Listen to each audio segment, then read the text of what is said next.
영적인 싸움에는 휴전이 없습니다.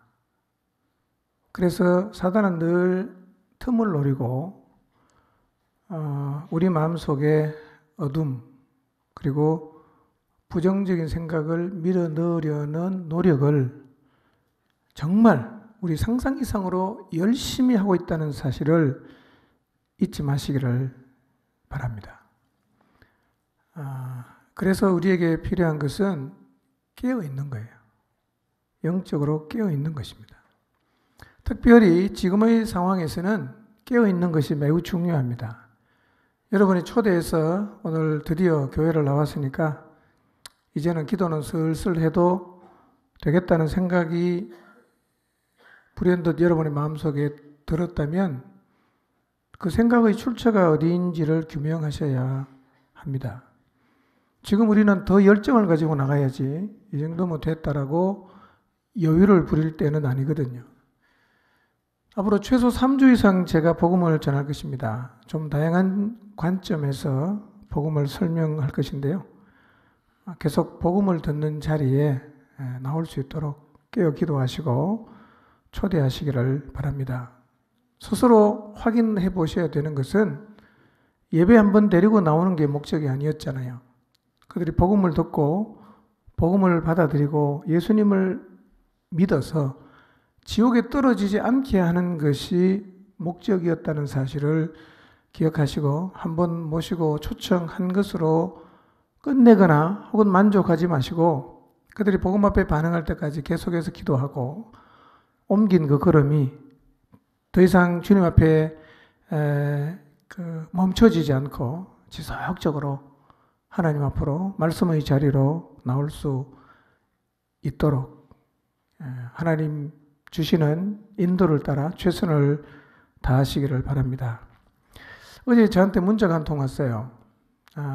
우리 목장에서는 개인 기도하기 전에 10분 동안 저를 위해서 기도하기로 했습니다. 이렇게 문자가 왔어요.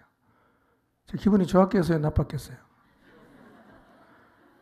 나는 혼자 잘하는데 왜 나를 위해 기도해 준다고 기분 나쁘게 이랬을 것 같습니까? 굉장히 힘이 났어요. 근데 그게 아주 성경적이에요. 자, 성경을 읽어드리겠습니다. 에베소 6장 19절인데요.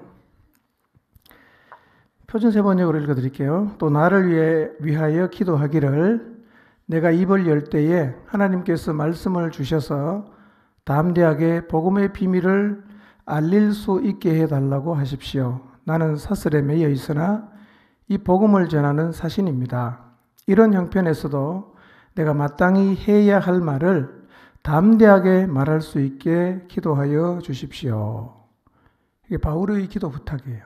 바울의 기도의 부탁. 여러분이 특별히 수련회가 되면 많이 기도해 주시는데요.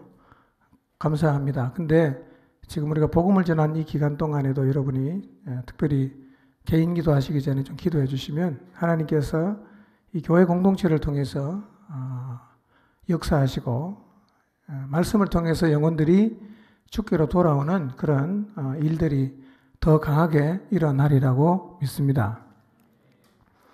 제가 지금 목감기로 좀 고생을 하고 있습니다. 며칠 동안 기침이 나서 잠을 좀 설치고 있습니다. 어제도 새벽 5시까지 기침 때문에 자다가 깨다가를 반복했어요. 5시가 돼 일어났습니다. 시계를 보니까 5시였어요. 침대에 앉아서 가만히 생각을 했어요. 이게 뭐지? 내일 복음을 전해야 되는데 오늘 잠을 좀 충분히 잘 자야 좋은 컨디션으로 복음을 전할 수 있는데 우리가 많이 기도하고 또 준비한 날이 바로 내일인데 내가 지금까지 잠을 못 이루고 있다면 이게 무슨 의미일까?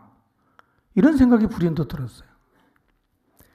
그 순간 여러 생각이 들었어요. 한편으로는 좀 짜증도 나려고 하고 여러 생각이 들었는데 그 중에 든 한 가지 생각이 이것이었어요.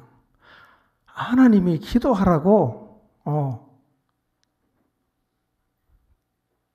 나에게 잠을 못 이루시게 하나 보다라는 생각이 들었어요. 기도하라고 그러시는 것 같다. 아무리 생각해도 다른 이유가 없어요. 그래서 그때부터 앉아있으면서 누워있으면서 비몽사몽간에 꿈에서도 복음도 전하고 묵상도 하고 계속 기도했습니다. 요즘 저는 이 사단에게 꺾이지 않겠다는 생각을 참 많이 하고 있습니다. 왜냐하면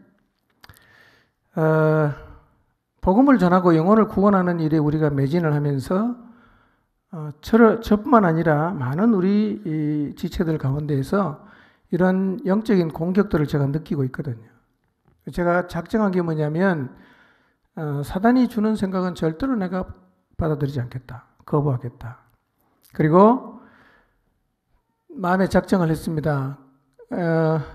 마음에 밀려오는 어둠이나 부정적인 생각들이 내 안에 생기면 놀라운 것은요, 기도하고 말씀의 자리에 서면 다 밀려나갑니다.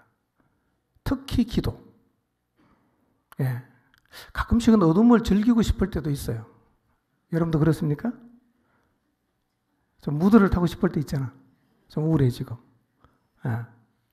느껴요. 어둠이 밀려온다. 아, 나를 지금 덮으려고 하는구나. 어둠이 내게 힘으로 작용하려고 하는구나. 딱 느껴집니다. 그럼 기도하러 갑니다. 기도하고 나면요, 다 밀려가요. 그러니까 말씀과 기도만 우리가 지속적으로 하면서 살면요, 사단이 아무리 우리를 공격해도 우리는 절대로 안 넘어집니다. 언제 사단이 밥이 되냐? 이 두 개를 안 하면요, 우리는 진짜 열 정탐꾼이 얘기한 거하고 똑같습니다. 메뚜기밖에 안 됩니다. 그런데 무장하면 우리는 거꾸로 말할 수 있습니다. 그들이 우리의 밥이다. 이렇게 말할 수 있어요. 예. 기도와 말씀이면 충분합니다. 진짜 충분합니다. 예. 기도할 때는요, 깊이 있게 기도하려고 애를 쓰고요. 성경을 읽을 때는 늘 이런 마음이죠. 어둠 속에서 빛을 보듯이 어둠 가운데서 보이는 빛을 찾는 심정으로 말씀 앞에 서보십시오. 말씀은요, 굉장한 힘입니다. 굉장한 힘이에요. 절대로 안 넘어집니다. 글로만 읽으면 소용없어요. 예수님이 나에게 말씀하셨다. 여러분 보세요. 하나님이 사람이 되어 오셔서 우리에게 말씀하셨잖아요. 그게 성경이잖아요. 하나님의 육성을 듣는다고 생각해 보세요. 대단한 얘기 아닙니까? 하나님이 직접 말씀하신 게 성경이에요. 우리를 창조하신 하나님이 우리한테 말씀하시는 거예요. 그렇게 받아보세요. 말씀은요, 진짜 대단한 에너지입니다. 안 넘어집니다. 예. 영적 무장은 꼭 하시기를 바랍니다. 예. 여러분 스스로 넉넉하게 이겨낼 수가 있습니다. 오늘 초청하려고 많이 노력을 했는데 막판에 이상한 일이 생겨서 오지 않는 분들도 꽤 많았으리라고 생각합니다. 많이 속이 상하고 때로는 허탈하기도 하죠. 내가 그 사람 초대하려고 쓴 돈이 얼마고 쓴 시간이 얼마고 쏟아부은 마음이 어느 정도인데 그런데도 그 사람이 안 왔다. 그러면 사실은 우리의 마음이 속상할 수 있지만 그러나 그럴 때는 이렇게 하시면 됩니다. 괜찮아. 그냥 넘기면 돼요. 또 시작하면 됩니다. 아무 일 없었듯이 또다시 평안한 마음으로 다가가시고 도전하시기를 바랍니다. 이제 시작이에요. 절대로 포기하지 마시고 나간다면 반드시 그 영혼이 하나님의 은혜를 입는 자리에 서게 되는 것을 여러분이 목도하게 될 것입니다. 한 가지 더 기억해야 될 것은요, 우리가 영적인 전쟁을 한다고 표현을 합니다. 영적인 전쟁은 내가 구하려는 그 사람과의 관계에서만 벌어진다고 생각하지 마십시오.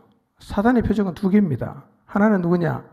내가 복음 전하려고 하는 그 사람을 표적으로 해서 계속해서 못 나오게 방해합니다. 그게 끝이 아니에요. 하나 누군지 아십니까? 나 자신이. 내가 주님 앞으로 인도하려는 사람도 공격하지만 동시에 나도 공격합니다. 여기는 못 나오게 공격하고 나는 포기하게 공격하는 거예요. 두 개를 다 우리가 기억하고 있어야 됩니다. 나를 공격하는 것도 이겨야 돼요.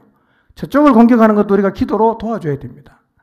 두 개가 표적이 되어 있다는 사실을 기억하십시오. 그래서 사단은요, 전도랑 아무런 상관이 없는 일로 나를 공격할 수 있어요. 내가 저 사람을 주님 앞으로 인도하려는 노력하고는 아무 상관없이 보이는 일 때문에 내 마음이 낙심이 되고 격동이 되고 상할 수 있어요. 그게 다 공격이라는 사실을 인식을 해야 됩니다. 어떻게 해야 되냐? 깨어있으면 안 밀립니다. 깨어있으면 돼요. 예. 내 안에 말씀이 살아있고 기도를 통해서 어둠을 밀어내고 나가면요, 어떤 형태로 사단이 공격해도 우리는 절대로 패배하지 않습니다. 이미 승리를 보장을 받은 사람들입니다. 날마다 여러분 예수님께서 베드로에게 하셨던 말씀을 좀 기억하면서 사시기를 바랍니다. 예수님께서 빌립보의 가이사랴에서 시몬 베드로에게 사람들이 나를 누구라고 하더냐 했더니만 베드로가 주님의 마음에 합한 대답을 했죠. 네, 주님은 그리스도시고 살아계신 하나님의 아들입니다. 주님 베드로를 칭찬하셨어요. 나 천국 열쇠 주겠다. 이 반석 위에 내가 교회를 세우겠다. 음부의 권세가 이기지 못한다. 그리고 나서 주님이 하신 말씀이 뭐냐면, 비로소 제자들이 예수님이 누군지 알아차렸으니까 자기가 왜 왔는지 이야기를 해야 되잖아. 그래서 주님께서 십자가에서 고난당하시고 죽었다가 3일 만에 살아나야 하는 이야기를 처음 하셨어요. 왜 하셨죠? 예수님을 하나님의 아들로 아니까 이제 그 얘기 할 수 있잖아요. 꺼냈어요. 그때 베드로가 뭐라고 말합니까? 선생님 무슨 말씀 하십니까? 이 일이 절대로 주님에게 미치지 않습니다. 항변했다고 했어요. 근데 주님께서 베드로에게 뭐라고 말씀하십니까?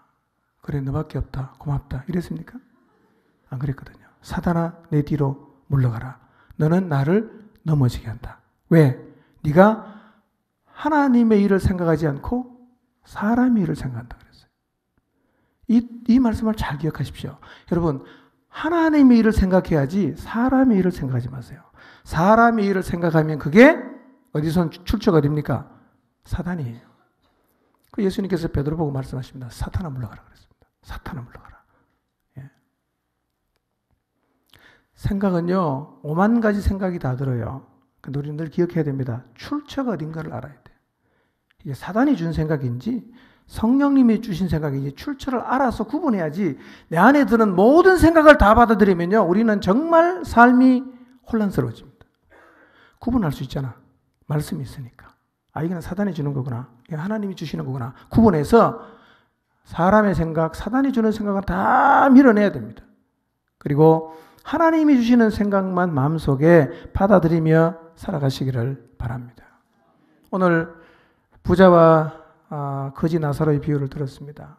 사실은 그들의 생의 이야기는 굉장히 짧게 하잖아요. 짧게 합니다. 죽었다. 그 다음 뭔 얘기합니까? 그 다음 내세의 이야기만 길게 하지 않습니까? 예. 여러분, 이 생은 잠깐이에요. 그리고 이 생의 모든 것은 죽음 앞에서는 다 의미를 잃게 되어 있습니다. 이것은 불신자뿐만 아니라 신자인 우리도 이 말씀을 다시 한번 마음에 담고 뭘 붙잡기 위해서 살아야 되는지를 새겨야 됩니다. 그리고 살아있는 동안 하나님을 알지 못하고 믿지 않으면 죽음의 순간에 바로 어디에 있습니까? 심판의 자리에 있습니다. 그리고 어디로 갑니까? 지옥으로 바로 떨어집니다. 물론 성경에 보면 주님이 다시 오시는 재림의 날에 잠자던 자들이 무덤에서 일어난다 이런 표현이 있어요. 사실은 하나님의 시간 개념과 우리의 시간 개념은 너무 다르기 때문에 쉽게 설명하면 죽으면 바로 지옥 간다 이렇게 생각하셔도 틀리지 않습니다. 이 생명이 끊어지는 순간 우리는 바로 심판의 자리로 갑니다. 그리고 바로 지옥으로 떨어집니다.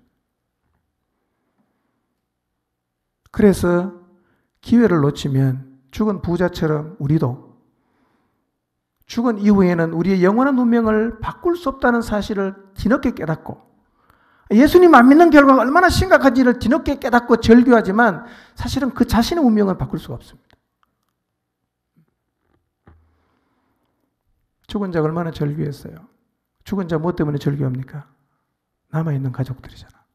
아직 이 땅에 살고 있는 내 아버지 집에 있는 5명의 형제, 그들만이라도 여기에 제발 안 왔으면 좋겠다. 죽어서 절규합니다. 이 소리를 여러분 마음으로 듣게 되시기를 바랍니다. 그 절규를 기억하면서 아직은 살아있잖아. 우리가 아직은 찾아가서 그들에게 말해줄 수 있잖아요. 포기하지 마시고 생명을 살리는 이 복음의 말씀을 하나님이 여러분에게 부담을 주시는 영혼들에게, 아직 여러분의 가족 중에 믿지 않는 한 사람 한 사람에게 다가가서 부지런히 복음을 전해주시고 그들에게도 영원한 하나님의 나라를, 선물해 주는 그런 하나님 기뻐하시는 삶을 살아가게 되시기를 축원합니다. 기도하겠습니다.